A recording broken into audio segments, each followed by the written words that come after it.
വിമല കിടന്നോളൂ.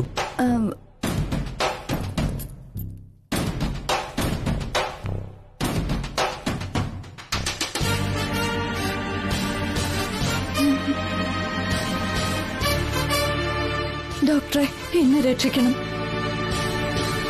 ഇപ്പോഴും ഇങ്ങനെ പേടിച്ചാലോ? ഇനി എത്ര മാസം കഴിഞ്ഞിട്ടാ പ്രസവത്തിന് ഡേറ്റ് ആകുന്നത്? അതല്ല ഡോക്ടറെ. പിന്നെ? ഞാൻ പ്രഗ്നന്റ് അല്ല. അതെ, എനിക്ക് ഗർഭമില്ല. പിന്നെ പ്രഗ്നൻസി ടെസ്റ്റ് ചെയ്യാനായിട്ട് വന്നതോ? നിങ്ങളുടെ ഹസ്ബൻഡ് പറയുന്നു ഗർഭിണിയാണെന്ന്. ഡോക്ടറെ, ഒരു പ്രത്യേക സാഹചര്യത്തിൽ പിടിച്ചു നിൽക്കാൻ വേണ്ടി എനിക്കങ്ങനെ പറയേണ്ടി വന്നു. എന്ത് നോൺസെൻസ് ആണിത്? പിന്നെ ഈ ടെസ്റ്റുകളൊക്കെ എന്തിനാണ്? ഡോക്ടറെ, പ്ലീസ് എന്നെ ഒന്ന് സഹായിക്കണം. ഞാൻ പ്രഗ്നന്റ് ആണെന്ന് എന്റെ ഹസ്ബൻഡിനോടൊന്ന് പറയണം. എന്താ? ഇല്ലാത്ത ഗർഭമുണ്ടെന്ന് ഭർത്താവിനോട് കള്ളം പറയണോന്നോ? ഒരു ഡോക്ടറിനോടാണ് നിങ്ങൾ സംസാരിക്കുന്നതെന്ന് ഓർമ്മ വേണം. തെറ്റാണ് പറയുന്നതെന്ന് അറിയാം, പക്ഷെ എനിക്ക് വേറെ ഒരു നിവർത്തിയുമില്ല. ഞാൻ കാല് പിടിക്കാം. ഒരു തവണ ഒന്ന് പറഞ്ഞാ മതി ഞാൻ ഗർഭിണിയാണെന്ന്. പറ്റില്ല ഡോക്ടറെ. ഡോക്ടർ സഹായിച്ചില്ല എന്നുണ്ടെങ്കിൽ എനിക്ക് ആത്മഹത്യ ചെയ്യേണ്ടി വരും. മെഡിക്കൽ എത്തിക്സ് വിട്ട് ഞാൻ ഒന്നും ചെയ്യില്ല. I am sorry. Doctor please. No, ഞാൻ നിങ്ങളുടെ ഹസ്ബൻഡിനോട് സത്യം പറയും. Please doctor. ഡോക്ടർ,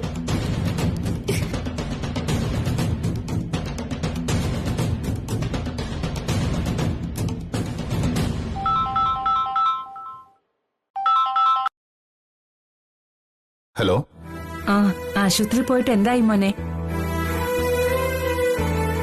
ടെസ്റ്റുകൾ നടക്കാമേ. വിമലെ, നീ ശ്രദ്ധിച്ചോണേ. വിശന്നിരിക്കാൻ സമ്മതിക്കരുത്. എന്താന്ന് വെച്ചാ വാങ്ങിച്ചു കൊടുത്തോണം.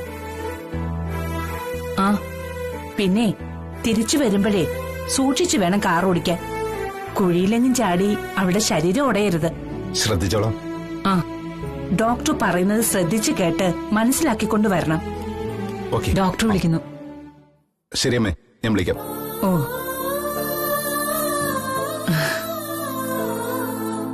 എന്റെ ദൈവമേ, എന്റെ കുഞ്ഞിനൊരാപത്തും വരുത്തല്ലേ.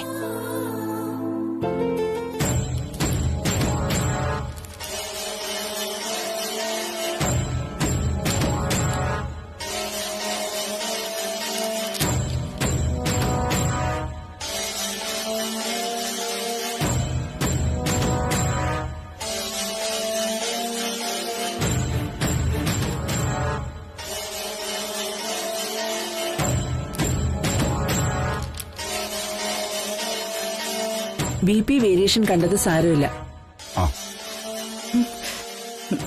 തൽക്കാലം മെഡിസിൻ ഒന്നും വേണ്ട. ഫ്രൂട്ട്സും വെജിറ്റബിൾസും ധാരാളം കഴിക്കണം. നന്നായിട്ട് വെള്ളം കുടിക്കണം. ഡോക്ടർ, റിസൾട്ട് വന്നിട്ട് എന്താണെന്ന് പറഞ്ഞില്ല.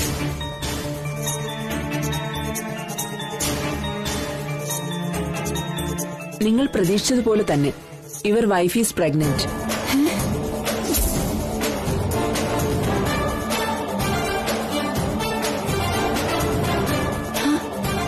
വിമല ഗർഭിണിയാണ്.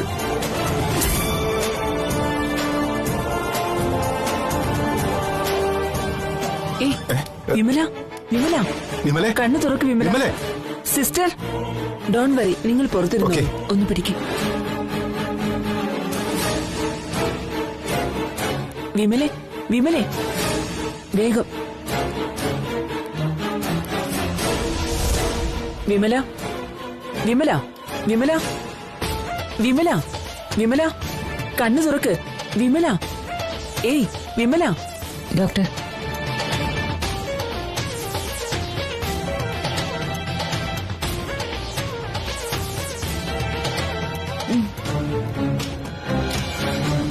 വിമല.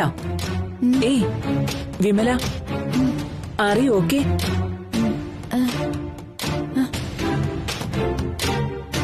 ഡോക്ടർ പറഞ്ഞ ശരിയാണോ? ഞാൻ ശരിക്കും പ്രഗ്നന്റ് ആണോ?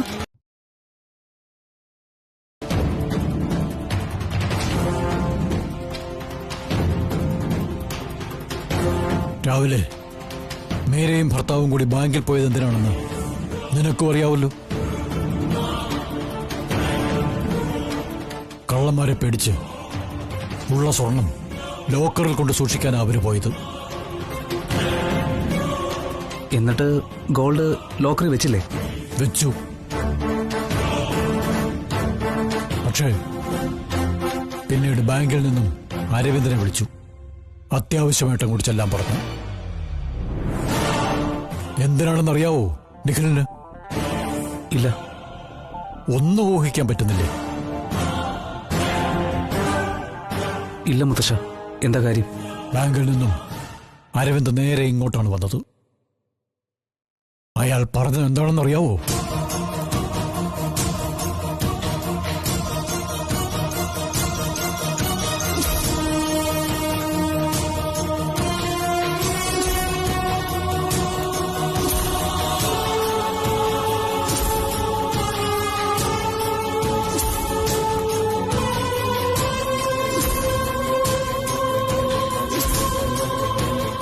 എന്താണ് ഉണ്ടായത്? ഒറിജിനൽ സ്വർണം മാറ്റിയിട്ട് പകരം മുക്കുപണ്ടം എങ്ങനെ വന്നു? എനിക്ക് ഒന്നും അങ്ങോട്ട് ക്ലിയർ ആവുന്നില്ല. നമ്മുടെ വീട്ടിൽ നടന്ന സംഭവമല്ലേ? നമുക്കറിയണ്ടേ എങ്ങനെ സംഭവിച്ചു എന്ന്? അറിയണം. പോലീസിൽ അറിയിക്കാം അല്ലേ?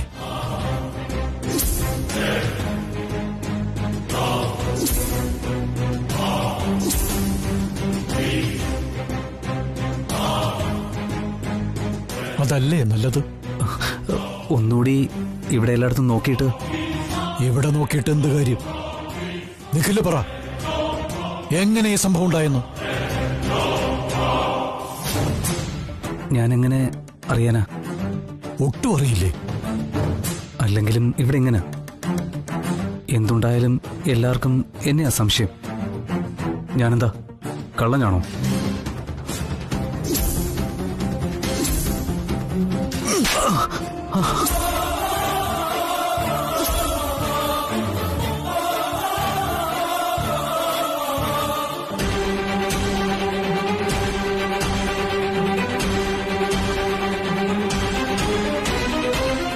നോക്ക്,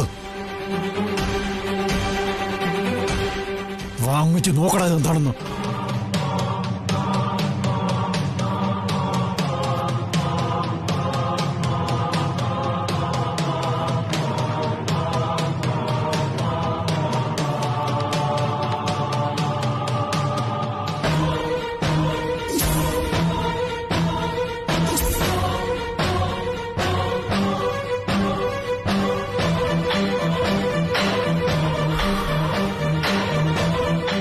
ജൂവലറി എന്നുള്ള ചെക്ക. നീ സ്വർണം വിറ്റതിന്റെ ഡീറ്റെയിൽസും ഉണ്ട്. എത്ര ഗ്രാം, വില എത്ര, എല്ലാ വിവരവും. ഇങ്ങനെയൊരു ചെക്ക് നിന്റെ പേരിൽ ഇവിടെ വരുമെന്നുള്ള കാര്യം നീ ഓർത്തില്ലല്ലേ? പക്ഷേ ദൈവം അത് ഓർത്തു, എന്നെ ഓർമ്മിപ്പിച്ചു.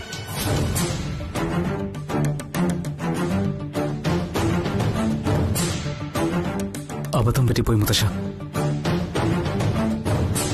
എന്നോട് ക്ഷമിക്കണം.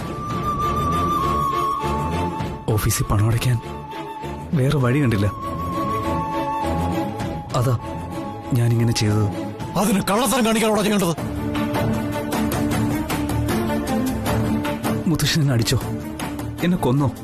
ഇത് എത്രാമത്തെ തവണയാടാ നീ ഇത്തരം പരിപാടികൾ കാണിക്കുന്നത്? എന്നിട്ട് അവസാനം ഒരു കരച്ചിലും മാപ്പ് ചോദിക്കലും. മുത്തശ്ശ, ഇനി ആവർത്തിക്കില്ല. അമ്മയും നിളയും ഒന്നും അറിയരുത്.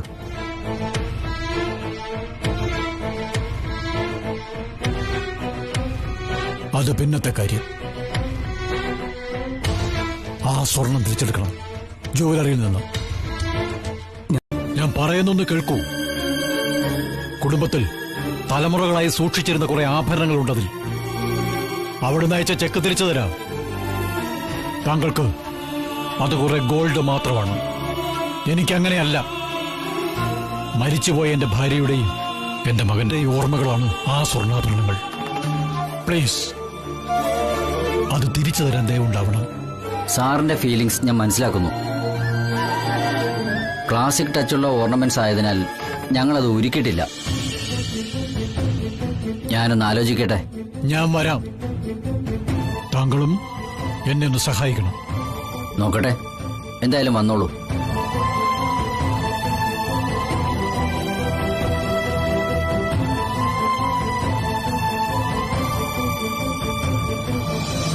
ജുവലറി മാനേജർ ഏതോ ഒരു മനുഷ്യൻ.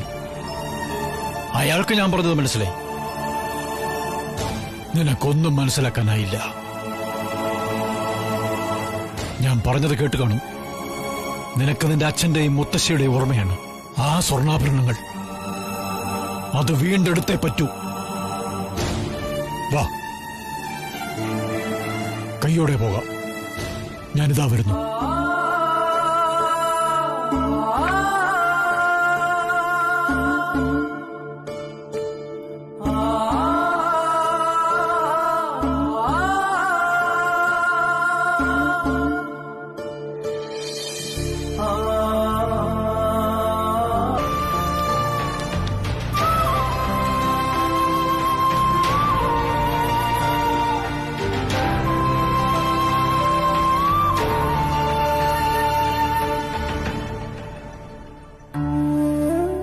ഒരുപാട് ലാളിച്ച ഞാൻ അവനെ വളർത്തിയത്.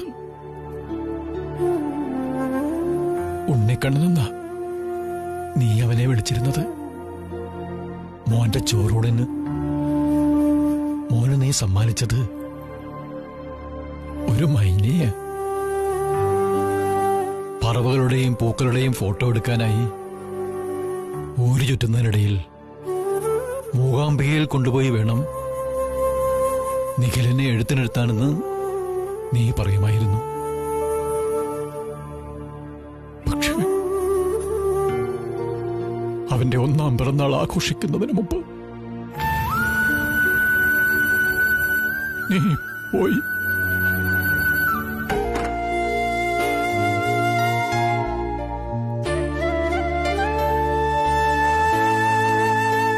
ആ കഥ അടച്ചേരും.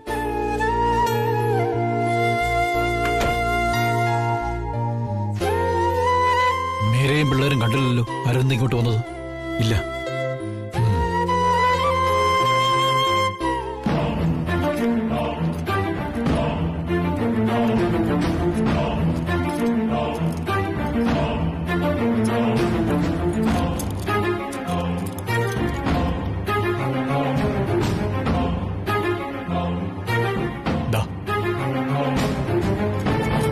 നഷ്ടപ്പെട്ട അതേ ആഭരണങ്ങളാണ്.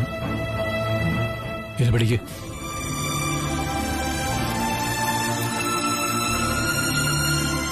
നാളെ ഇത് ബാങ്ക് ലോക്കറിൽ വയ്ക്കണം.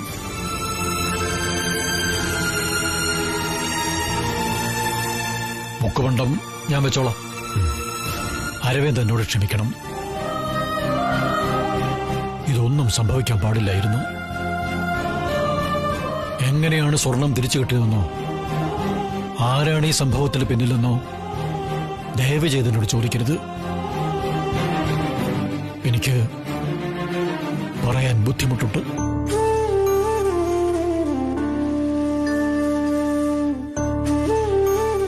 എന്താണ് ഉണ്ടായതെന്ന് ഞാൻ ഏറെക്കുറെ ഊഹിക്കുന്നു.